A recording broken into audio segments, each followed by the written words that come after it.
شهر رمضان الذي أنزل فيه القرآن.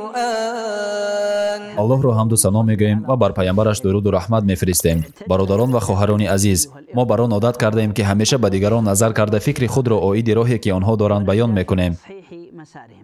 اما امروز ما میخواستیم که شعار ما چنین صدا دهد: از خودت آغاز کن. اگر انسان از اصلاح کردن خود آغاز کند، خواه در کارهای دینی باشد و یا در حیات روزمره خود، او نمونه می شود. و برای همین چه خیلی که تو میبینی اکثریت مردم خطا میکنند، اما آن به تو میگوید من عکس تو در آینه هستم، تو آغاز کن، مثبت شو تا در مردم نیز مثبت را بینی.